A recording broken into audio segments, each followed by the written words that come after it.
बच्चों ये है हमारा लेक्चर 252 और हम कर रहे हैं आपके फर्स्ट फ्लाइट मतलब इंग्लिश में ही फर्स्ट फ्लाइट बुक में से chapter 7 glimpses of India. So glimpses of India मतलब इंडिया की झलक।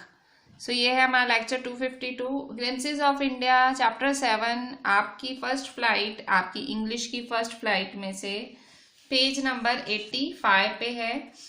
सो इसकी आप तीन पार्ट्स में पढ़ोगे ये ग्लिम्पसेस ऑफ इंडिया चैप्टर। पहला पार्ट है अ बेकर फ्रॉम गोवा जो कि लिखा है लूशियो रॉड्रिक्स ने।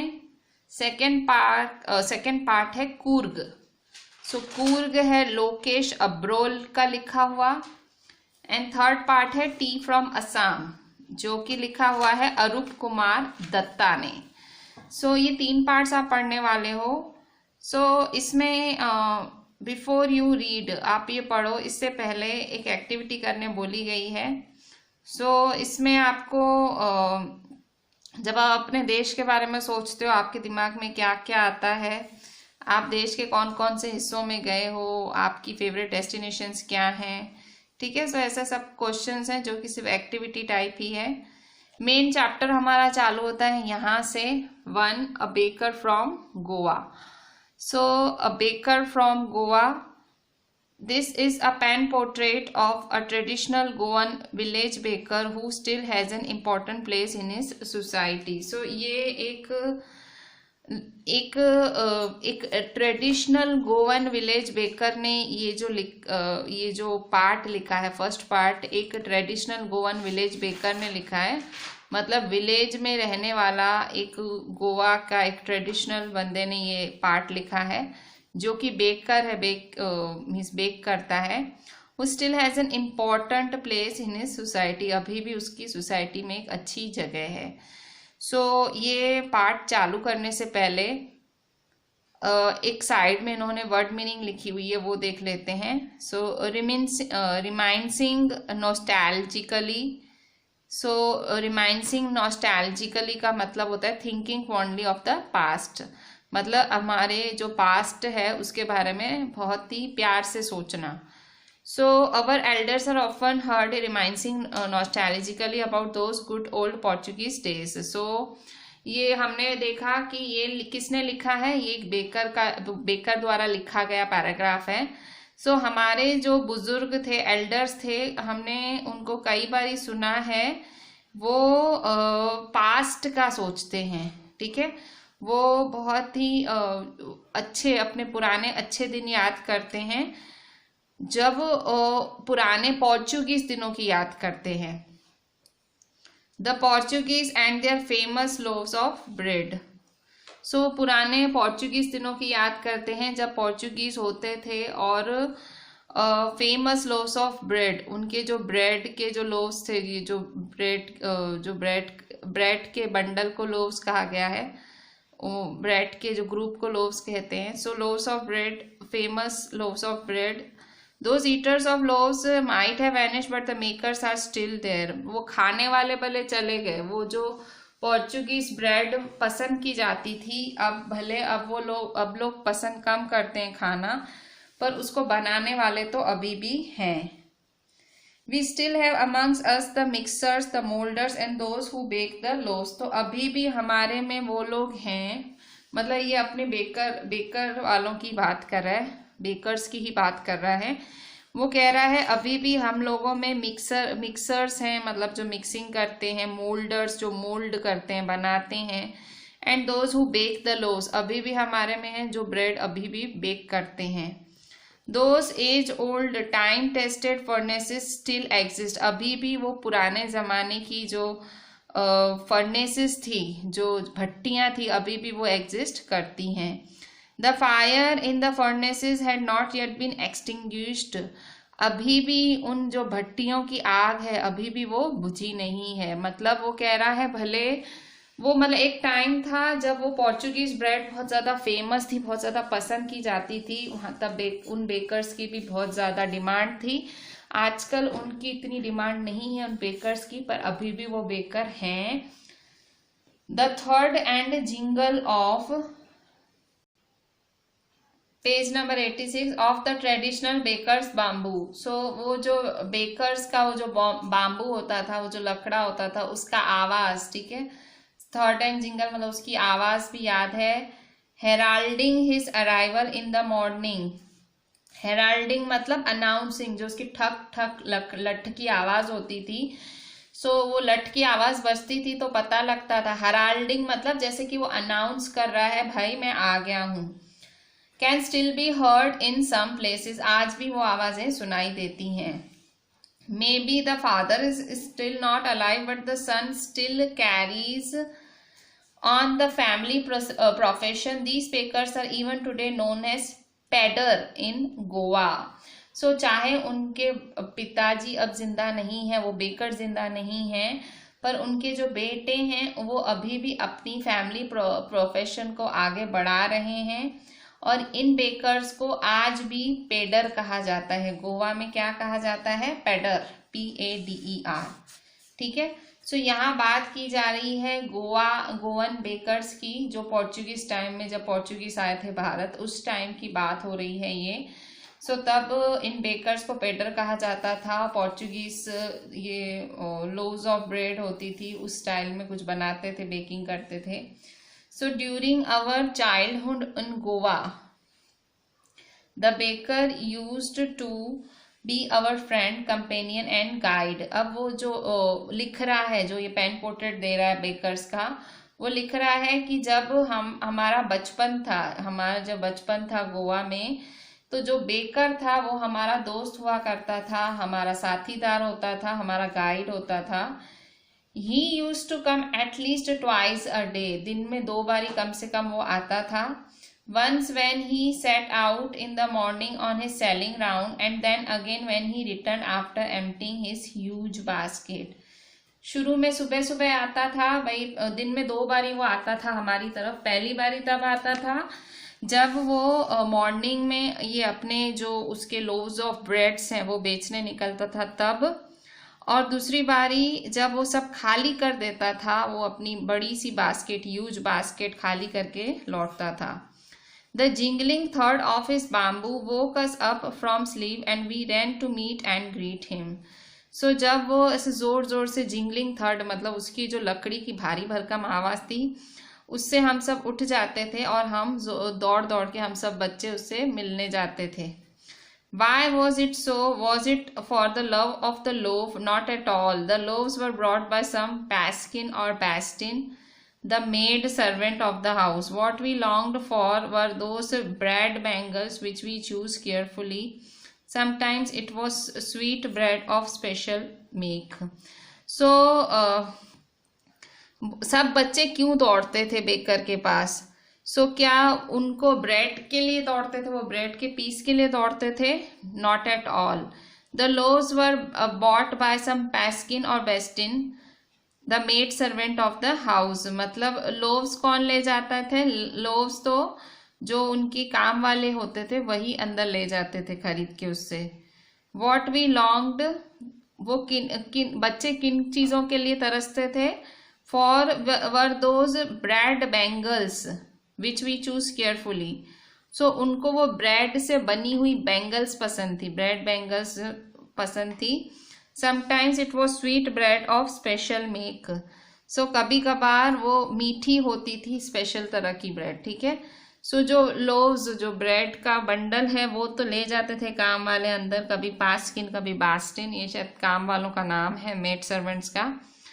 पर बच्चों को ब्रेड बैंगल्स पसंद थी, ठीक है. सो उनको वो अच्छी लगती थी.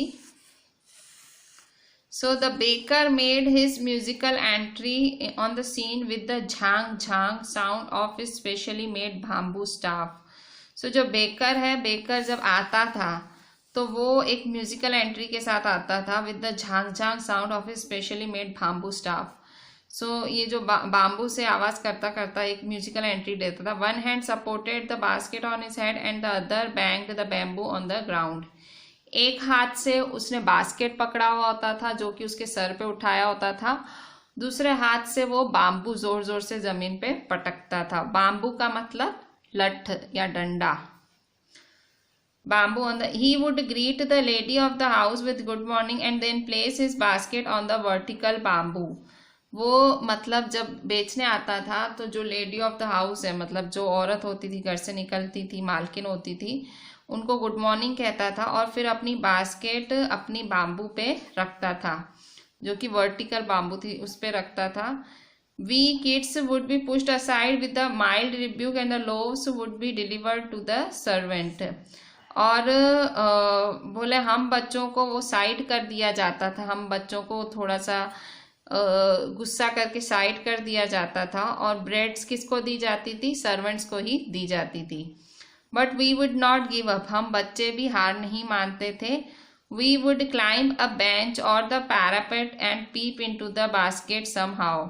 बोले हम बच्चे भी हार नहीं मानते थे, हम लोग बेंच पे या किसी ऐसे किसी पत्थर पे खड़े हो जाते थे और हम बास्केट में पीप मतलब देखते थे, बास्केट में थोड़ा सा झुक के देखते थे. somehow I can still recall the typical fragrance of this loaves. तो कह रहा है आज भी मुझे उस लोव्स की, उन ब्रेड की खुशबुओं की आज भी सुगंध याद है. loaves for the elders and the bangles for the children. सो होता कैसे था, जो बड़े थे उन्हें लोव्स पसंद होते थे, ब्रेड के पीसेस पसंद होते थे, और छोटे बच्चों को बैंगल्स पसंद होती थी ब्रेड्स की. Then we did not even care to brush our teeth और wash our mouths properly and why should we. बोले तब हमें ये भी चिंता नहीं होती थी कि अच्छे से ब्रशिंग करें या मुंह अच्छे से धोएं, हम क्यों करें.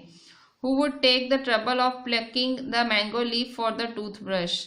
तब मतलब उनको मैंगो लीफ से टूथब्रश करना पड़ता था, तो कौन इतना कष्ट उठाए कि भाई मैंगो लीफ तोड़े और उससे ब्रश करे. And why was it necessary at all, ज़रूरत ही क्या थी. The tiger never brushed his teeth, कभी किसी शेर को ब्रश करते देखा है आपने. Hot tea could wash and clean up everything so nicely after all. गरम गरम चाय ही आपके मुंह से सारी जो दुर्गंध है, सारी बदबू है, वही निकाल देगी. ठीक है. सो यहाँ बात की जा रही है कि लोव्स के पीछे बच्चे इतने पागल होते थे, ब्रशिंग का भी उनको सेंस नहीं होता था, ब्रश तक नहीं करते थे. तब उनको मैंगो लीफ तोड़ के उससे ब्रश करना पड़ता था, उनसे वो नहीं होता था.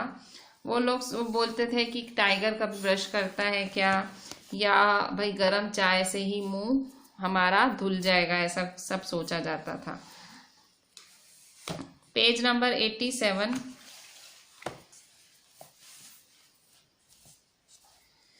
Marriage gifts are meaningless without the sweet bread known as the bowl, just as a party or a feast loses its charms without bread.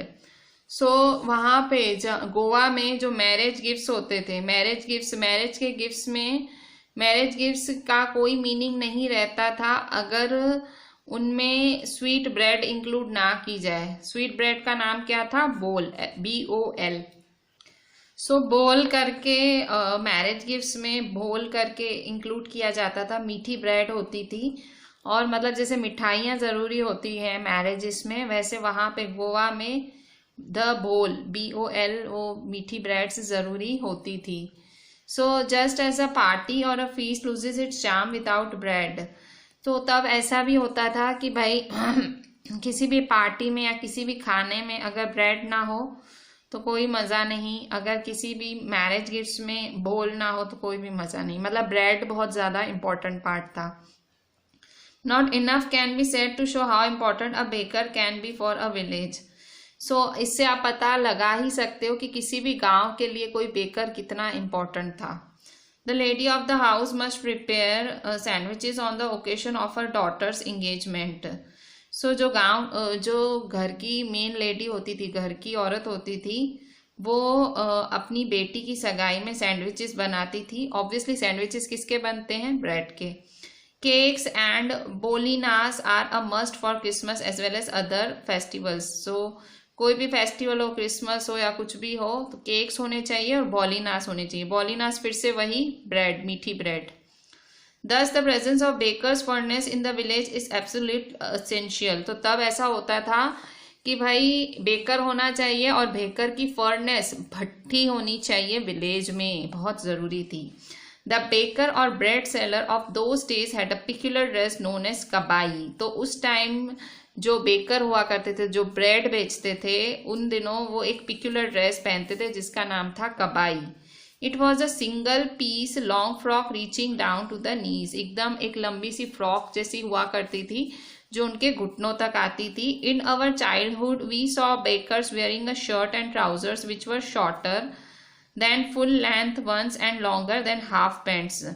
सो जब वो बच्चे हुआ करते थे, मतलब जो ये लिख रहा है पोर्ट्रेट, जब वो बच्चे होते थे, इन our childhood we saw bakers, वो कैसे बेकर्स कैसा पहनावा पहनते थे।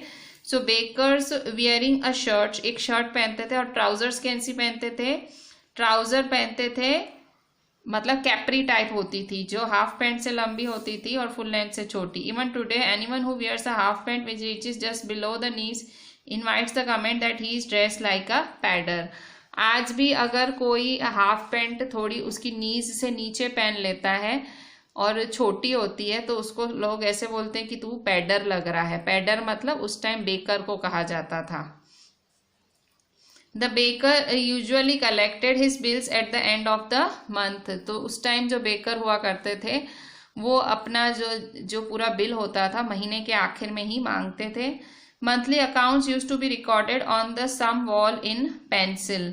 सो ये जो मंथली अकाउंट थे वो कहीं पे लिख देते थे पेंसिल से। Baking was indeed a profitable profession in the old days. जो पुराना टाइम था वहाँ तब गोवा का, सो बेकिंग एक बहुत ज़्यादा प्रॉफिटेबल प्रोफेशन था, मतलब बहुत ज़्यादा ऑब्वियसली प्रॉफिट देता था बेकर्स को। The baker and his family never starved. जो बेकर और उसका परिवार कभी भी भूखे नहीं मरते थे। He his family and his servant always looked happy and prosperous. Baker, उसकी फैमिली, इवन बेकर का सर्वेंट भी सब खुशहाल दिखते थे, प्रॉस्परस दिखते थे।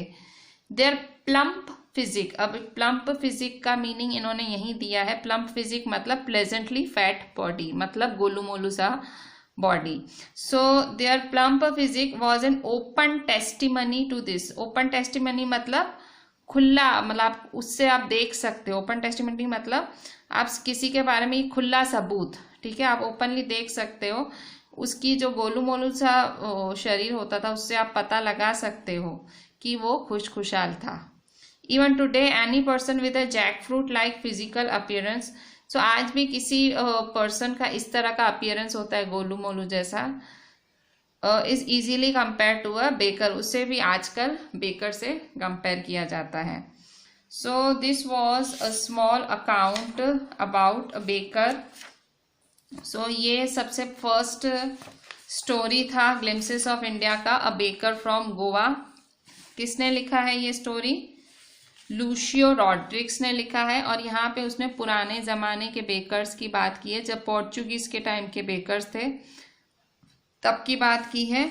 और उसने बताया है बेकर्स का कितना इम्पोर्टेंस रहा है। बेकर्स को पैडर कहा जाता है, गोवा में कहा जाता था। और उनकी मेट्स के नाम या पेस्किन, बेस्टिन हैं। ब्रेड बैंगल्स बच्चों को पसंद होते हैं। भोल जो है उनकी मैरिजेस में जो मीठी ब्रेड है उसे भोल कहा जाता है। ब्रेड सेलर या बेकर जो कपड़े पहनते हैं उसे कबाई कहते हैं। और उनकी प्लम्प फिजिक होती है। So this was all about our baker from Goa, a baker from Goa. अब हम उसके क्वेश्चन आंसर्स भी डिस्कस कर ही लेते हैं। बच्चों हम क्वेश्चन आंसर्स भी डिस्कस कर लेते हैं। इसके पेज नंबर 86 पे है oral comprehension check. First number है what are the elders in Goa nostalgic about. So जो बड़े बूढ़े हैं गोवा के किस चीज़ के बारे में नॉस्टैल्जिक हैं, किस चीज़ के बारे में वो बातें करते हैं। तो इसका आंसर है elders in Goa are nostalgic about those good old Portuguese days. वो जो पुराने अच्छे पोर्चुगीज दिन थे वो उसके बारे में नॉस्टैल्जिक होते हैं, उसके बारे में सोचते रहते हैं। And their famous loaves of bread, और उनकी जो ब्रेड के वो बंडल होते हैं उनके बारे में सोचते हैं। Eaters of those breads might have vanished but the makers of those bread are still alive. खाने वाले भले खत्म हो गए हैं, बनाने वाले अभी भी जिंदा हैं। Those age old time tested furnaces still exist. अभी भी वो भट्टियां हैं जिनमें ब्रेड बनती थी। The fire in them has not been extinguished, और जो आग है भट्टियों में अभी भी नहीं बुझी। इसका बोलने का मतलब ये है अभी भी कहीं कहीं बेकरीज तो चालू हैं। Second, is bread making still popular in Goa, how do you no? क्या ये ब्रेड बनाना अभी भी पॉपुलर है गोवा में, आपको कैसे पता? Bread making is still very popular. Even today, the presence of the baker's furnace in the village is absolutely essential. आज भी bread making popular है। आज भी बेकर फर्नेस मतलब वो जो बेकर्स की भट्टी है, वो जो आग की भट्टी है विलेज में अभी भी ज़रूरी है। Marriage gifts are meaningless and a party or a feast loses its charm without bread and the sweet bread. So marriage gifts हैं वो meaningless होते हैं, या कोई भी पार्टी अधूरी होती है ब्रेड या स्वीट ब्रेड के बिना। Cakes and sweet breads are must for Christmas even today. आज भी केक और स्वीट ब्रेड्स बहुत ज़रूरी हैं। सो इसीलिए हम बोल सकते हैं कि भाई अभी भी इनका चार्म गया नहीं है। Question 3, what is the baker called? Baker को क्या कहा जाता है? A baker is called a pader, PADER, pader in Goa. Fourth number, When would the baker come every day? Why did the children run to meet him? रोज baker कब आता था और सारे बच्चे क्यों भागते थे उससे मिलने? The baker would come every day on his selling round in the morning. So बेचने के लिए जब निकलता था मॉर्निंग में आता था। The jingling third of his bamboo woke up the people from their sleep. जो उसकी बाम्बू की, जो उसके लठ की आवाज़ थी, लकड़े की आवाज़ होती थी। जिंगलिंग थर्ड मतलब उसकी वो आवाज़ थी, वो लोगों को जगा देती थी उनकी नींद से। The children ran to meet the baker for bread bangles. बच्चे दौड़ते दौड़ते उसके पास जाते थे, बेकर के पास, ताकि वो ब्रेड बैंगल्स थे उन्हें। ठीक है, बच्चों का फेवरेट थे ब्रेड बैंगल्स और बच्चों के और बड़ों के लोव्स। बच्चों पेज 87 पे देख लेते हैं oral comprehension check. Match the following, what is a must? First, as marriage gifts. तो मैरिज गिफ्ट्स में क्या ज़रूरी है? मैरिज गिफ्ट्स में स्वीट ब्रेड कॉल्ड भोल ज़रूरी है। ठीक है, so first, for a party और अ फीस्ट। पार्टी या फीस्ट के लिए क्या ज़रूरी है? ब्रेड ज़रूरी है। For a daughter's engagement, daughter की इंगेजमेंट हो तो सैंडविच बनाने ज़रूरी है। क्रिसमस के लिए केक्स एंड बॉलिनास। सो ये था आपका question 1। Question 2, what did the bakers wear? 1, in the Portuguese days when the author was young. So bakers क्या पहनते थे पोर्चुगीज के दिनों में, और जब ऑथर यंग था तब क्या पहनते थे? सो इस क्वेश्चन 2, 3, 4, 5 हम ये डिस्कस करते हैं। So what did the bakers wear in the old Portuguese days when the author was young? So in the Portuguese days, the bakers wore a special kind of dress called kabai. So एक special dress पहनते थे जिसे कबाई कहा जाता है। Single piece long frock था जो कि नीज तक आता है। सेकेंड है, when the author was young, he saw bakers wearing a shirt and trousers which were shorter than full length ones and longer than half pants. ठीक है, सो कबाई पहना जाता था पोर्चुगीज डेज में, और ऑथर छोटा था तो हाफ पैंट, मतलब पैंट से थोड़ा छोटा और हाफ पैंट से थोड़ा लंबा पहना जाता था। Third number, who invites the comment he is dressed like a pader, why? ऐसा कमेंट क्यों करते थे किसी पे कि ये पैडर की तरह दिख रहा है, क्यों? Any person who wears a half pant which reaches just below the knees invites the comment that he is dressed like a pedder. The reason is simple, he resembles a baker who is wearing such a funny dress. So कोई भी आदमी जो half pant पहनता था जो नीज से नीचे होती थी, उसको ऐसे कमेंट किए जाते थे। सिंपल रीजन है, वो बेकर की तरह लगता था। Where were the monthly accounts of baker recorded? Baker अपने जो सारे मंथली अकाउंट्स है वो कहाँ लिखा करता था? सो वो किसी दीवार पे लिखता था, on some wall in pencil, pencil से किसी वॉल पे लिखता था। Question 5, what does a jackfruit like appearance mean? किसी को जैक फ्रूट जैसा दिख रहा है ऐसा बोलते थे, इसका मतलब? So any person with a jackfruit like appearance is easily compared to a baker in Goa. So अगर कोई जैकफ्रूट जैसा दिख रहा है कोई इंसान, सो उसे सीधा वो लोग बेकर से कंपेयर कर देते थे. So question 1, which of the statement are correct? इनमें से कौन से स्टेटमेंट करेक्ट है? ये है आपकी पेज 88 पे. इनमें से कौन से स्टेटमेंट्स करेक्ट है? First, the pader was an important person in the village in old times. Old times में पेडर एक इम्पॉर्टेंट पर्सन था. सो ये एक करेक्ट स्टेटमेंट है, correct. Pader still exist in Goan villages. अभी भी गोवा के विलेजेस में आपको पेडर्स दिखेंगे, correct. Paders went away with the Portuguese. जब पोर्चुगीज गोवा छोड़ के गए तो पेडर्स भी उनके साथ चले गए, इनकरेक्ट. नहीं, पेडर्स हैं, बेकर्स अभी भी हैं. The paders continue to wear a single piece long frock. तो पेडर हमेशा वो लंबी सी लॉन्ग फ्रॉक कबाई पहनते थे, सो इनकरेक्ट. अभी वो लोग ट्राउजर पहनने लगे थे, half pant, incorrect. Breads and cakes were an integral part of Goan life in old days. पुराने गोवा में जो ब्रेड थी, केक थी, वो ज़रूरी थी, so yes, correct.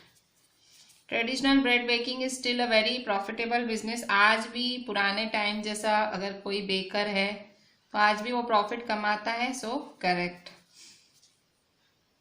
Paders and their family starve in the present times. आजकल ये लोग भूखे मर रहे हैं, सो इनकरेक्ट. नहीं, ये लोग भूखे नहीं मर रहे. अभी नेक्स्ट क्वेश्चन है question 2. Is bread an important part of Goan life? How do you know this? क्या ब्रेड जरूरी पार्ट है गोवा की लाइफ का? आपको कैसे पता? So bread is still an important part of Goan life. Marriage gifts have no meaning if they don't include the sweet bread known as bol. So अभी भी गोवा की लाइफ में ब्रेड इम्पॉर्टेंट है. मैरिज गिफ्ट अभी भी बोल के बिना अधूरी हैं.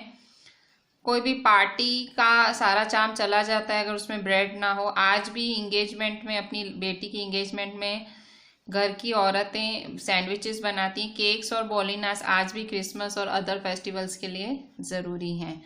सो यस, ब्रेड आज भी इम्पॉर्टेंट पार्ट है. This is the answer of this question 2. Question 3, tick the right answer. What is the tone of the author when he says the following. So यहाँ 6 क्वेश्चंस हैं, 6 हैं.